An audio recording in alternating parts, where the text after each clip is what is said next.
Ben pour moi, oui.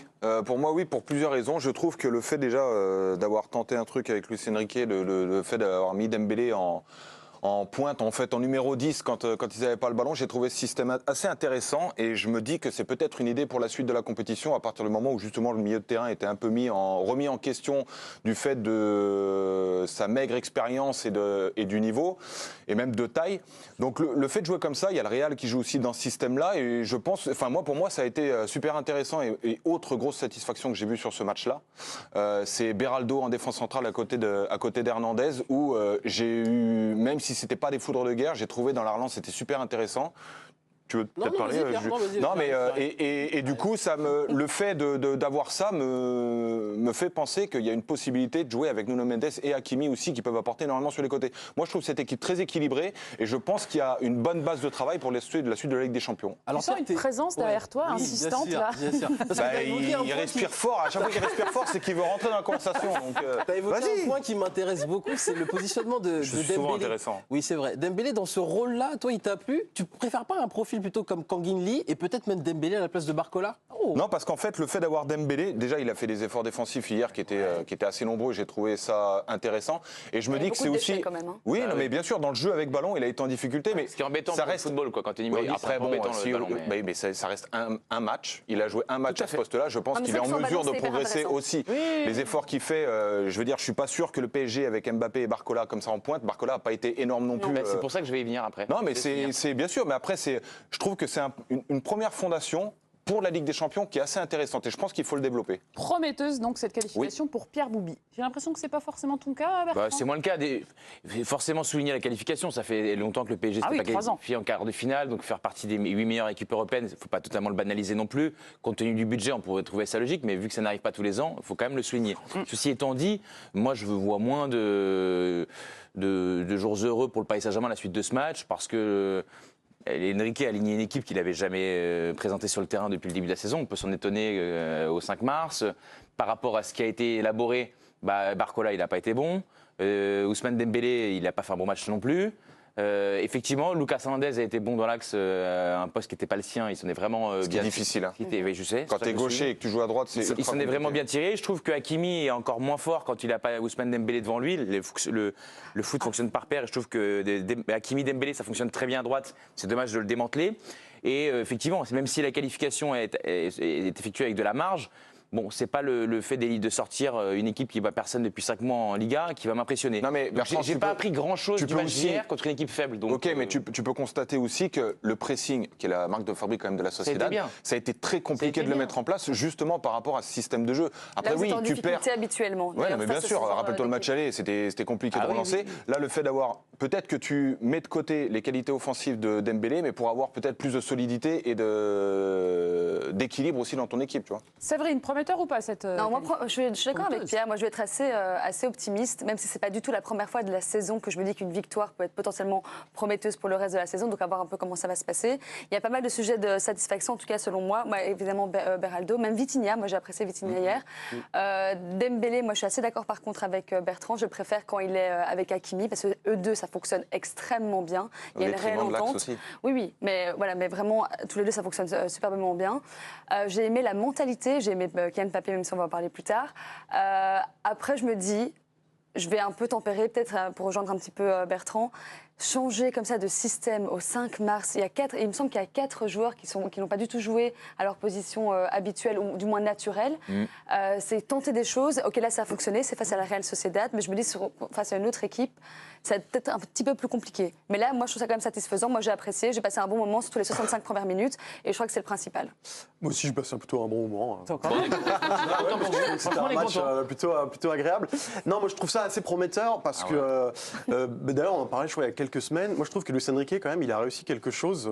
Il n'a pas réussi 1 million de choses depuis qu'il arrive au PSG, mais il a réussi quelque chose qu'il avait dit dès le début. Pas faire parler de lui. Non. Mais non, mais en fait, ce qu'il veut mettre en place, c'est qu'il veut être imprévisible pour l'adversaire. Pour le coup, et je pense que là-dessus, là-dessus, je trouvais déjà qu'il est arrivé depuis quelques temps.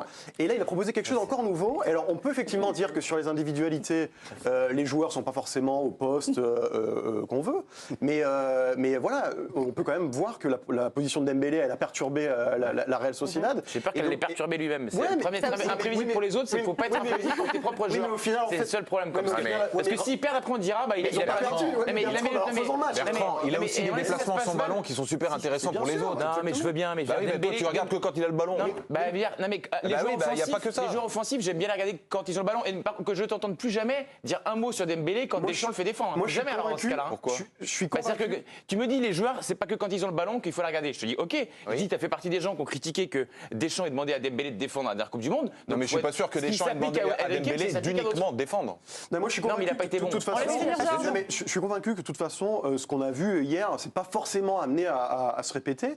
Non, mais finalement, en fait, en faisant ça, Enrique, et en gagnant là-dessus, il crée l'incertitude auprès de l'entraîneur adverse, par exemple, qu'ils vont affronter en quart de finale avec des champions. C'est-à-dire que l'entraîneur adverse se dit, peut-être Dembélé va être là, peut-être il va être là, peut-être il va être là, peut-être que lui va être là. Et en fait, je crois pas que les résultats s'obtiennent dans la. Mais les résultats, ils les obtiennent. Les résultats s'obtiennent dans la. Les résultats.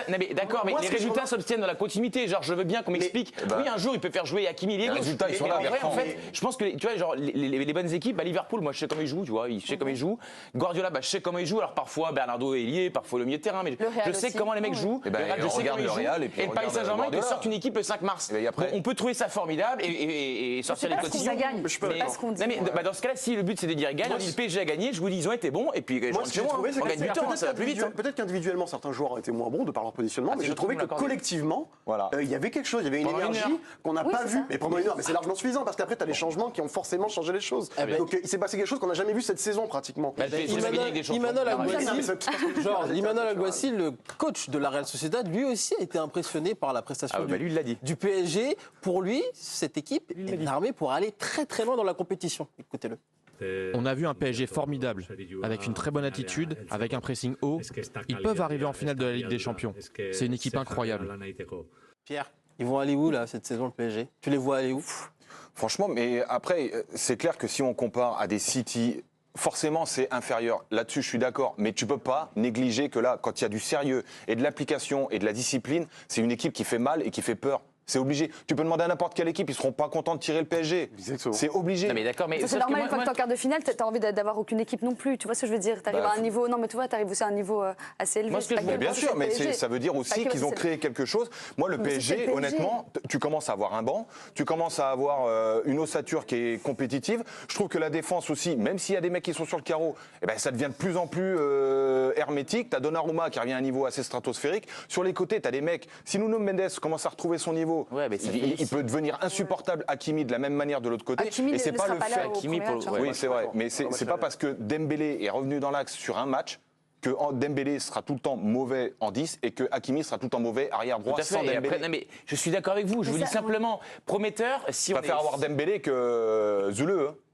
Oui, mais ça, simplement que répondre oui à cette question, c'est laisser penser aux gens qui nous regardent, et c'est là que j'aimerais que vous soyez un peu sincères avec les gens qui nous regardent, ils sont nombreux, c'est laisser penser qu'ils peuvent aller très très loin en Ligue des Champions, en finale. Mais c'est exactement ce que je dis. Ça bien que tu m'écoutes. Non, mais tu dis, évidemment qu'ils sont moins forts que le City. Mais j'ai pas dit qu'ils allaient perdre.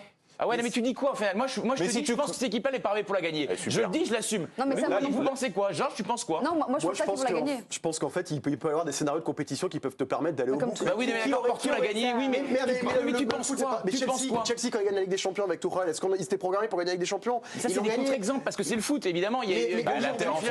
Aujourd'hui, tu as monté un collectif cohérent. Parce que tu dis, soyons honnêtes avec les gens qui nous regardent. Avant le match aller face à la Real Sociedad, si on t'avait dit, le résultat final, ça va être celui-là. Ils vont gagner 4-1 et ils vont montrer quelque chose de cohérent collectivement en match retour. Tu aurais pensé qu'il l'aurait fait? Moi, ça me paraissait. Non, mais moi je suis pas d'accord.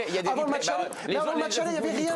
Avant le match aller, on disait il progresse plus du tout. Il n'y a pas eu de progrès sur ce match aller retour. Merci Georges. Sur la première le match aller, catastrophique. La réaction derrière pour remonter cette énergie et ensuite proposer quelque chose de différent en match retour, il y a une progression évidente, au moins collectivement, dans l'énergie de cette équipe. Sur 4 mi-temps, tu as maîtrisé combien de mi-temps?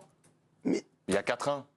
Non mais bon, d'accord, mais si pour vous c'est de la comptabilité, d'accord. Non, vous avez le droit. Le match rien vu de cohérent de match. Il y a des choses cohérentes. Je dis simplement qu'il faut quand même entrer dans un paramètre. Manchester City, t'as battu la Sociedad qui est nulle. Même ton équipe de vétérans, vous les battez. Tu regardes beaucoup de matchs, tu regardes pratiquement tous les matchs, tous les week-ends. Manchester City, dernièrement, ils maîtrisent toute leur mi-temps de A à Z. Bah écoute, moi je les ai vus. C'est pas le cas, ils gagnent à la dernière minute parfois. Je te réponds, je les ai vus contre United qui a 800 millions d'euros de budget qui est nul. Ils ont gagné 3-1, ils ont pas touché la balle. Sur les 6 derniers matchs de City. Et Paris Saint-Germain contre Monaco 0 contre Brest. Vous êtes trop nombreux à parler en même temps, on ne comprend rien. Vas-y, Bertrand, le Real Madrid de 2022 qui bat le PSG sur 4 mi-temps, il y en a peut-être une où ils sont au-dessus. Je suis d'accord avec toi. Mais donc voilà, c'est possible. Mais tout est possible. Évidemment, tout est possible en foot, car que Fou a fait des parcours, que vite, elle a Après, je suis pas en train de dire qu'ils vont gagner la Champions League. Mais oui, mais moi, ce que j'aimerais, c'est savoir ce que vous pensez. Parfois, je sais pas ce que vous pensez. Moi, je vous dis que j'assume, je pense qu'ils peuvent pas la gagner. C'est pas ça le débat, Bertrand. Vous me dites en foot, mais prometteur, c'est prometteur pour les. S'il faut battre le PSV en quart, oui, c'est possible. Si elle PSV en quart, ils peuvent se qualifier. Mais moi, je pense que c'est un match sur lequel construire. Quand City peuvent matcher, comme City, ils peuvent pas. Je suis d'accord avec toi, ils sont pas favoris. Bon, c'est pas prometteur. Si à un moment tu vas les rencontrer. Mais après, contre l'Inter, contre le Bayern et dans une moindre mesure face au Real, je pense qu'il n'est pas improbable qu'ils puissent leur tenir.